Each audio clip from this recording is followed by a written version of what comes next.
Welcome to Solving Citizen Legal Encounters. All right, today we have two pro se defendants who's in court for a landlord-tenant dispute, but this was a little different. They were running a business out of the residence and they didn't get permission. So it's going to get a little bit heated on some things that's going on in this case. But let's check it out. Let's go. Okay, this is case number 2500459 GC Abid Khan versus Maurice Landford and Erica Stevenson and Turning Point Senior, I guess, housing. Okay, may we have appearances for the record? Is it L-A-N-D? She. All right, that's wrong. Okay. Maurice Langford. I was drawing appearing as plaintiff, Abid Khan. All right, and so let me see why this says Landford. Was the case filed as L-A-N-D or was that our mistake? Summons. Let's look at the summons. No, the summons is wrong.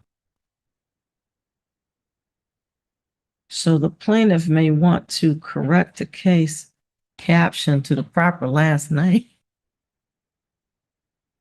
Because they said they're Langfords and not Landfords. Okay, so that's the first order. Now, the second order of business is that we're here for motion to set aside the default judgment.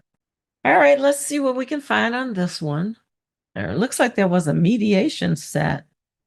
Did you not go to mediation? Okay. Awareness of the litigation. Anything that we receive in the mail, that's the first motion, we did come here to file and make sure that they had a copy of it. Everything else that we received after that was just a copy of what I find.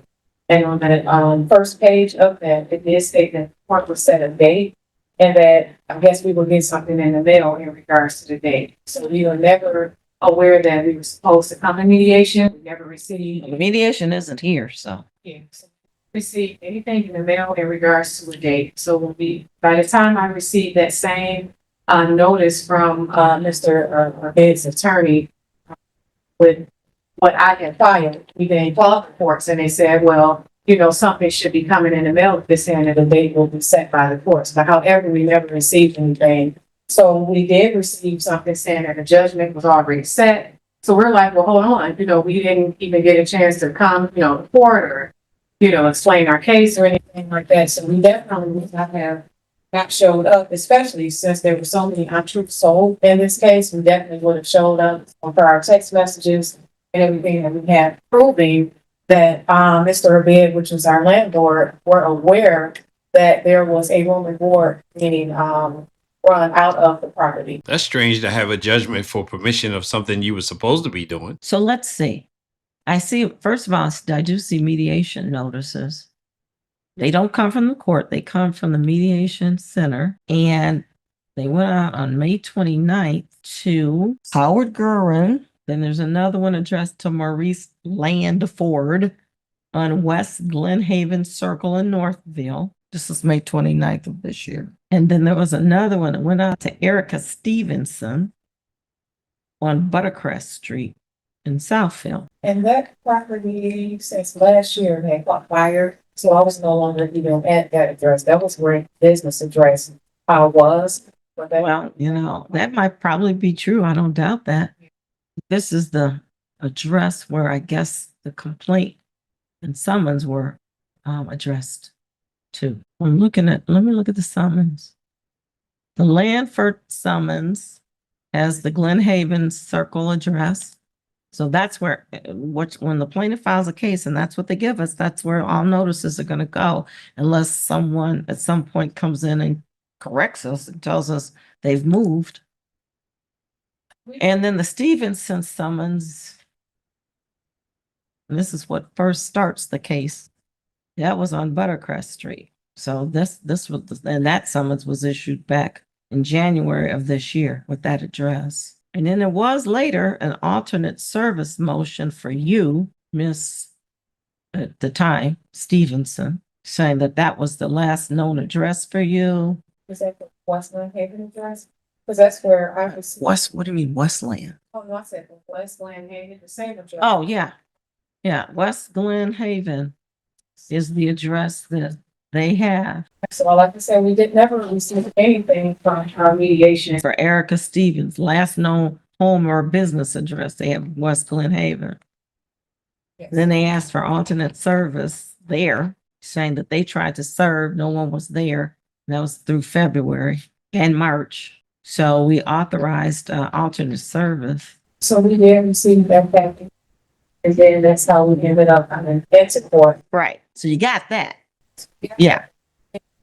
As a motion. Yeah, and I don't know. All I know is the mediation center sent it. So let's just see. So you have to have good cause. So perhaps, maybe, not receiving the notice might be good cause. What's your meritorious defense to this lawsuit? What's your defense? The hearing is finally getting started. So over about September 1st and 2nd, my husband and I had reached out to me, we had a realtor reach out to Mr. Dead about a property that he had for rent in South was a condo. And so during the time he was looking for someone, I guess my husband's credit profile pleased him, so we didn't have to go through a whole lot to get it. So at the time he was asking who would all be staying, in the home, because naturally he was asking why would we look to us being paid. But my husband told him, well, no, we're not moving. My wife, she owns group homes and different things like that. So that's what he using it for. So he said, okay, well, no problem. You guys can come up with this amount of money, go ahead, close the deal today. And that's exactly what it was like, literally that cut and dry. He sent the lease over. My husband signed the lease. 2 days later, we ended up getting the keys. We got the keys. So the lease was between whom? Who was the lease between? Was it between Turning Point Group, whatever? No. So he didn't allow us, like I said, he didn't even have us to put anything like in a business name. And that's why, like I said, we have all of the text message where he used the words residents, the members, I go to the clubhouse to get the wristbands for them. So he was totally aware of what was going on in the beginning. Mr. Abed owns a home care agency. So when he found out I did group homes, he was trying to petition my company to service my clients. I told him I didn't want to start mixing business, because we were already paying him rent. And, if he wanted to do something on the side to help him open up his own homes. So I guess he must have, when the association found out, this is like, I'm kind of just fast forwarding. I just need to know what your defense is. Oh, Your story is getting a little detail. That's the same thing I was thinking. I mean, there's basically, from what I'm seeing here, they're claiming they had a lease here. There was a contract. There was a breach of contract, whatever the contract said, and that you all ran a group home in violation of the bylaws. That's what I'm saying. There was never a breach of contract. He was aware of this in the beginning, and that's how we have all of the messages. But did you put it in the contract? Yeah, we didn't put it in the contract. He wasn't asking for it. Ma'am, this is not what he asked for. I understand. You have to cover yourself. This is what you should be asking, saying, hey, we're using this for this. This is what we want. We don't want to be personally responsible. Or do we have a corporation? We want the corporation name. Those kind of things. And totally was unaware, I think, because he expressed that he owned it. We didn't find anything out about any bylaws or anything like that until there was an incident. Well, he probably does own it, but it's still got bylaws if it's condominium. Yes. Now about any bylaws until an incident had happened over at the condo with one of the consumers who had recently moved in, like 2 months before the lease was up, where the police had to come out to the home. So then the clubhouse then reached out to Mr. Abed and let him know that, there's not supposed to be a business ran there. It's only supposed to be a single family home. We were willing at that time to cease and desist. We have messages telling him, hey, if this is a problem, we're just going to move out. He told us, no, don't worry about it. We have messages where he even asked us, during this time where the association had an issue with us being there, to renew the lease for another 2 years, and keep it at a set price. Let me ask you a question. So in a nutshell, your defense is that you didn't breach a contract.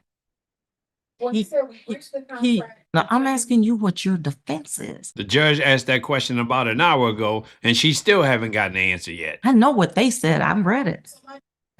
No, we did not breach a contract, and no, we didn't change the carpet, and we had permission to paint the unit. So those were the only three. So there were no damages. He got rent every single month. He was collecting rent from the consumers there if I was at work. He would meet them there. He gave them all keys. He came, met with them. Okay. So he. Sir, would you like to say something too? So, not counsel. I know this is your current wife now, right? You know, she's handling all of this.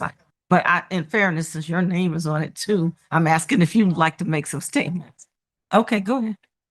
You hear what I need, not general statements. What is the defense? We haven't gotten past that word yet. Where when I spoke to you, what was going on as far as when you first initially came from. I said, you know what? I don't have anyone down. So I want to do this one. So that's fine. And use this as a problem. So I didn't even go no farther as even with contact. Oh, he was a thing. But I do the same thing in OP department or something.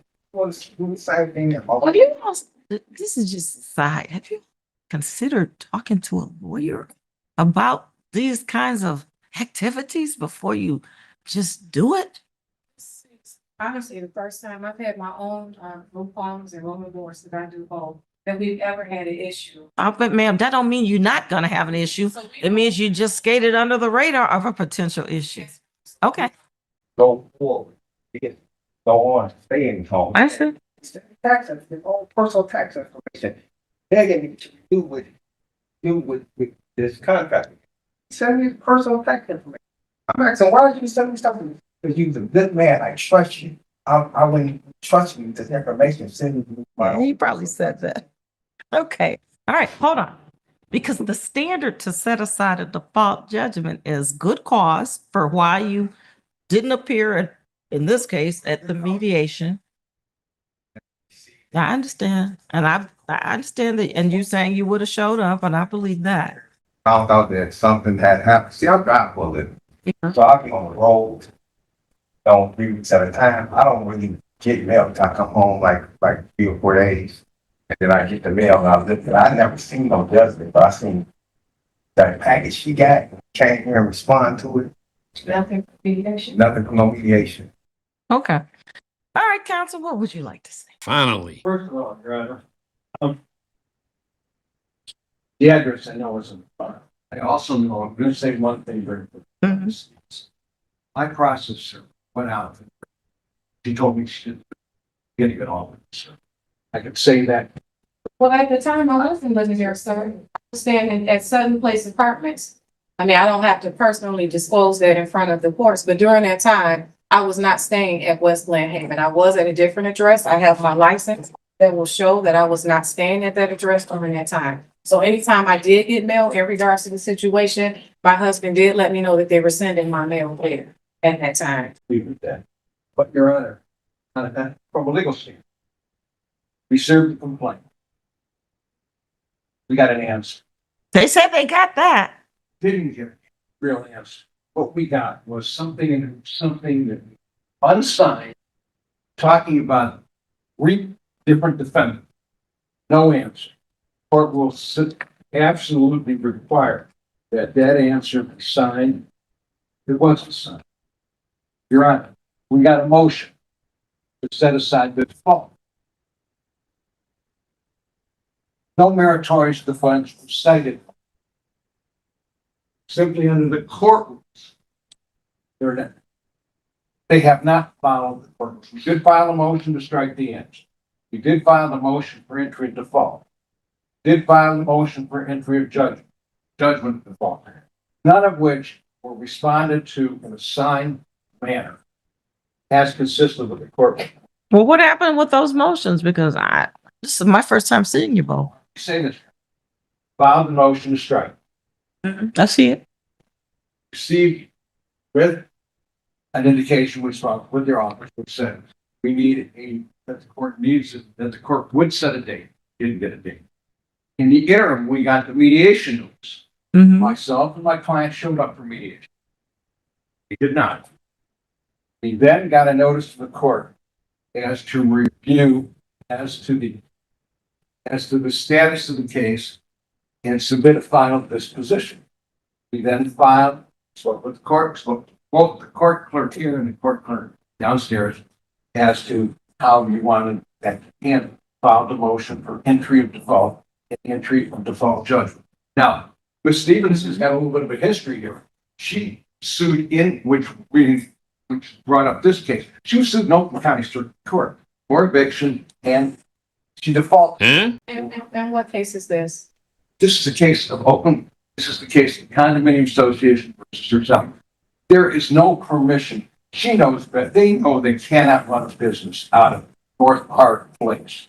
Simple. Can I ask you, how do you know that I'm aware of Ma'am. that? Oh, it's getting heated up now. I'm saying you're Ma'am? making an argument based off of something. Pardon me. Pardon me. Oh, I'm so sorry. The way this works is everybody addresses the court, not each other. That prevents arguing back and forth. Okay? And you can't just start talking because he said something. But the court will allow you to speak and address what he said. You got to let him finish talking first. Go ahead. Did it. Stevenson asked whether she was going to move out. She said she was. He had good lease. She was aware. To say she's not aware of the lawsuit, I'm very surprised to hear. My client got served. My understanding, she was defaulted. Don't have the record on that. Yeah, and I don't have that either. Straightforward. That gave rise to my client earning attorney fees, both from myself and certainly from the Condominium Association attorneys. Very specific about it. They've never had an answer filed in this case that's verified. No separate answer filed. Ms. Stevenson apparently, I don't know who wrote it out. There's this turning point. There's the corporation. They cannot represent themselves. They just basically have not performed according to what they're supposed to do. They're supposed to file an answer. That answer is supposed to be signed, supposed to be by individuals, it's supposed to be verified. They haven't done it. I'm in this court, you set aside the default judgment. Don't offer meritorious defense with the affidavit of facts set forth. Your Honor, it is our position that the default should remain as well as the default judgment, which was properly verified in accordance with the rule. I understand the court purpose, doesn't excuse it. Well, here's the answer. They filled it out. They just well, you're right. They didn't sign. They didn't sign it. And here's one other thing that I want to add. We got the notice from the court as to appear for. We didn't get the money. We had to call to get the motion. They actually got a copy and showed up on Saturday, but we had already had it. Did you e-file the motion? He held the motion. I took it to the post office and I had to. You have to always serve the other party with anything you find. I did, and I had to bring back proof of service, so that's why I'm surprised. Anything we had, the clerk downstairs had to look over, so whatever he's saying, we did not. Oh, yeah. Let's see. Here's the proof of service. Yes, I did send the proof of service. Didn't get it. You got to point that file. I'm sorry, you got it on Saturday, we filed an answer on the court. See if they can provide us. Yeah, here's the proof of service where they did it on May 9th. They filed a proof of service for the answer on May 9th. And the motion, that's your motion. The answer, Your Honor, has been given. It's not proper. But that's not the subject of today's hearing. Today's hearing is just her motion on the default judgment to set it aside. So, What is it? say, well, you're pretty probably, like my understanding is, that's just fine. My name is, they're incorrect. Maybe just be incorrect name. That's true. If your name is Langford, it's Yes. not right. And I respond to. Okay, but let me just say this. I need to decide this motion. Good cause, meritorious defense is the standard. Now, I understand you all are representing yourselves. Now, what you should know about that part is you're free and entitled to do that. Represent yourselves. You're going up against him, who is a lawyer, obviously. He knows the Michigan court rules. You probably do not or do not know them as well. He is going to hold you to those rules. I have to hold you to the same rules as if you were a lawyer like he is, even though, you're unrepresented. I can't help you in any major kind of way. I can give you some guidance procedurally, generally, but that's about all I can do. So in this type of a case, I'm wondering if you're planning on trying to obtain counsel, because this is the general civil docket. This is not small claims. Small claims is more like the TV type of shows you see where the two parties are standing there and they're talking and they're just talking. They don't necessarily have to file too much responses because court rules typically don't apply there. And then they just say what they want to say on their position. The other side says what they want to say. And then the court tries to figure out what kind of claim is it, if they have one, and do justice and equity and decide it. It doesn't work like that over here. On this side of things, we follow the rules. And just to show you what we follow, you don't have to know this whole book. Certainly, all of us don't know the whole book, but we know what we need to know basically on a daily basis. This Michigan Court Rules applies to pretty much every court in the state, and it gives you just guidance. They're not that hard to follow, and I've had people unrepresented do fabulous jobs against lawyers, but they have put in the work and they studied it. And you can buy the book or you can go online and read the rules because it's online at the Supreme Court's website. But I got to hold you to these rules and to the standards that these rules have been developed. So I'm suggesting, you don't have to, because you can take this on yourself, that you get a lawyer to try to help you with what you're trying to do and to defend this. Because I don't know that, you telling your story and what somebody knew, that's all well and good, but we have to have legal bases for how this is a valid defense. Not just, I think it's a defense, and it might very well be a defense, but we really want to have a good legal basis for all of that. So having said that, the standard is basically you have to have both good cause and a meritorious defense, or a lot less of good cause if your defense is such that there would be a manifest injustice that would occur if a default judgment were be allowed to stand. So you still have some good cause, but just not quite as much. You might have good cause if you didn't get it. But that defense it's got to be there too. And your defense is, I don't know what the defense is actually, because you've told me about a contract that I haven't seen, and it is not you haven't written it, you've told me. And normally you would write your response out to a motion with maybe an affidavit, just a little sworn statement by both of you or one or the other of you that kind of describes what your defense is and says these are facts that we're swearing are true under these circumstances. That way, that gives counsel an opportunity to say, hey, I understand what their defense is, and we're not just, throwing stuff at the court that we've not heard before, that he has not totally prepared to address. So what I'm willing to do in this case, to being fair, since I can't help you, is to give you that opportunity if you would like to seek counsel to come back on this motion. Now, as the judge stated, everyone has a right to represent themselves. But when this happens and someone's in court, the judge normally have to explain all of the dangers. And a lot of times what I've noticed, they go deep into it because they want to make sure everything's protected for them. So it takes up a lot of the court time, as what just happened here, because she had to explain everything.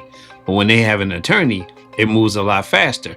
But as she also stated, some people do very well if they read the book. But a lot of them that I see don't do that. Okay. So, and if you can start with, I don't know what your finances are. You can start with Lakeshore Legal Aid. I cannot tell you if they're going to accept the case because everybody goes there and they're the only legal aid around this little Tri-County area that I'm really aware of. And so they're swamped with things. And they don't even come on our landlord-tenant docket, which they used to. But they might talk to you.